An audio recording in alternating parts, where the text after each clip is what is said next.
Advocate K Sarankumar, അങ്ങേക്ക് V R അനൂപിന് മറുപടി നൽകാം. സമയക്കുറവുള്ളതുകൊണ്ടാണ്. ഇവിടെ എത്ര വിഷയങ്ങൾ ഉയർന്നു വന്നാലും അതിന് ഉത്തരവാദി കഴിഞ്ഞ 10 വർഷത്തെ പിണറായി വിജയൻ സർക്കാരാണ്, അല്ലെങ്കിൽ LDF ആണ്, CPM എന്നാണ് സാധാരണ കോൺഗ്രസ് പ്രതിനിധി പറയാറ്. ഏതായാലും ഈ ഒരു ചർച്ചയിൽ മാത്രം ബഹുമാനപ്പെട്ട കോൺഗ്രസിന്റെ സുഹൃത്ത് അത് പറഞ്ഞില്ല.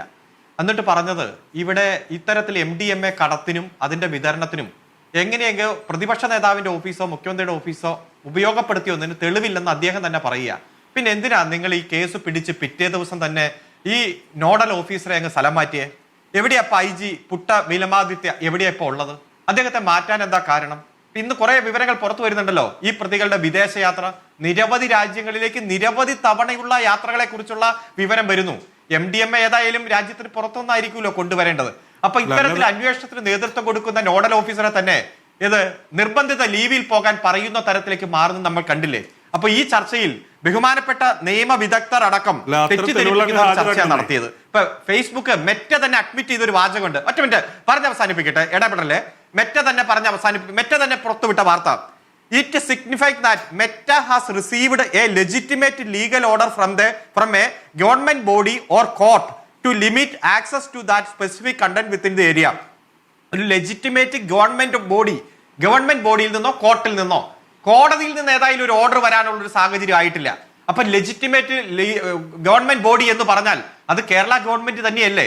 മുഖ്യമന്ത്രി ഞാൻ ചെയ്തിട്ടില്ല എന്ന് പറഞ്ഞാൽ പിന്നെ അതാ മറ്റേതെങ്കിലും സംസ്ഥാന ഗവൺമെന്റ് ചെയ്യുമോ? ഇത് മറ്റാർക്കെങ്കിലും ചെയ്യാൻ കഴിയുമോ?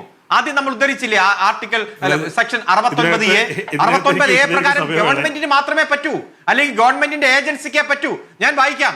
Information technology empowers the Indian government ഇന്ത്യയിലെ ഏത് ഗവൺമെന്റും ആകാം, government to block public access to any online content or digital information through computer resources or intermediaries like internet service providers. Intermediary ആണല്ലോ ഫേസ്ബുക്ക് മെറ്റയെല്ലാം. അപ്പോ ഒന്നെങ്കിൽ ഗവൺമെന്റ് അല്ലെങ്കിൽ കോടതി. ഇവിടെ കോടതി ഇടപെടുന്ന ഒരു സാഹചര്യം ഒറ്റ ദിവസം കൊണ്ട് വന്നിട്ടില്ല.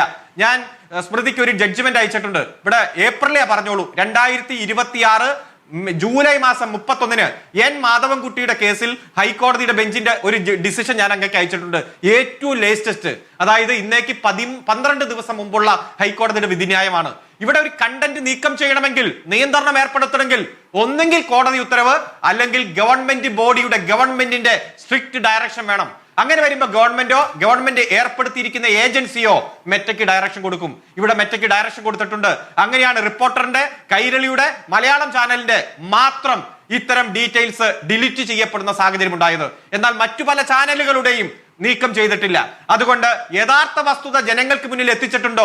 ഈ MDMA കേസിന്റെ വസ്തുത ജനങ്ങൾക്ക് മുന്നിൽ അവതരിപ്പിച്ചിട്ടുണ്ടോ? കൃത്യമായി അതിലെ പ്രതി തന്നെ വെളിപ്പെടുത്തിയ കാര്യങ്ങൾ ജനങ്ങൾക്കുള്ള ഇൻഫർമേഷനായി കാർഡുകളായി പ്രസിദ്ധപ്പെടുത്തിയിട്ടുണ്ടോ? അതെല്ലാം ഡിലീറ്റ് ചെയ്യുന്നു. ഇത് സ്റ്റേറ്റ് സ്പോൺസേഡ് ആണ്, കേരളത്തിലെ ഗവൺമെന്റ് സ്പോൺസേഡ് ആണ്. അത് VD സതീശൻ അറിഞ്ഞുകൊണ്ട് തന്നെയാണ്. അത് വരും ദിവസങ്ങളിൽ പുറത്തു വരും, യാതൊരു സംശയമില്ല. അതായത് ഗവൺമെന്റ് സ്പോൺസേഡ് ആണ് എന്ന് പറഞ്ഞാൽ ഒന്നുകൂടി വ്യക്തമാക്കാം.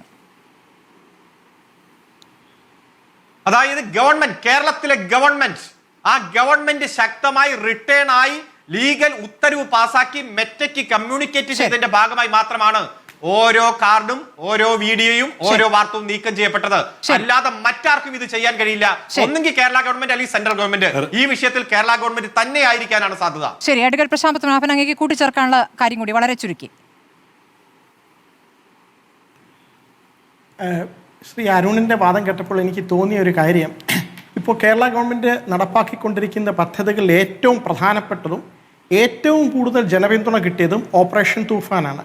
അതിൽ പല പ്രതികളെ പിടിച്ച കൂട്ടത്തിൽ ഒരു പ്രതിയെ പിടിക്കുകയും ഗവൺമെൻറ് അതിനെതിരെ ശക്തമായ നിയമ നടപടികളുമായിട്ട് മുന്നോട്ട് പോവുകയും ചെയ്യുമ്പോൾ അത് വാർത്തയാകേണ്ടതിന് പകരം അദ്ദേഹത്തിന് സ്വയം അവകാശപ്പെടുന്ന ഒരു ബന്ധം, എനിക്ക് ഇന്നയാളുമായിട്ട് വളരെ പ്രശസ്തമായിട്ട് സാമൂഹ്യ രംഗത്ത് നിൽക്കുന്ന പലർക്കും ഇതുപോലുള്ള ആളുകളെ പലപ്പോഴും കാണേണ്ടി വരും. ഒരു പ്രതി അവകാശപ്പെടുകയാണ് ഞാൻ ഇന്നയാളുമായിട്ട് വളരെ ക്ലോസ് ആണെന്ന്. അതാണ് ചർച്ച ചെയ്യുന്നത്. അപ്പോൾ എനിക്ക് 2 വാക്കുകളാണ് ഓർമ്മ വരുന്നത്. 2 വാക്കുകൾ പറഞ്ഞു നിർത്താം. 2016 പോസ്റ്റ് ട്രൂത്ത് എന്നൊരു വാക്ക് ഓക്സ്ഫോർഡ് ഡിക്ഷണറി പുതുതായിട്ട്, അത് നമുക്കതിന് മലയാളമുണ്ട്, സത്യാനന്തര കാലം, സത്യാനന്തര വാർത്തകൾ, അങ്ങനെയൊക്കെയുള്ളതാണ്. 2025 റേജ് ബെയ്റ്റ്, RAGEBAIT, അതിൻ്റെ അർത്ഥം തിരഞ്ഞു കഴിഞ്ഞാൽ ഈ ചർച്ചയിൽ വഴി തിരിച്ചു വിടുന്നത് എതിർദിശയിലേക്കാണെന്ന് മനസ്സിലാവും. അത്ര എനിക്ക് പറയാനുള്ളൂ.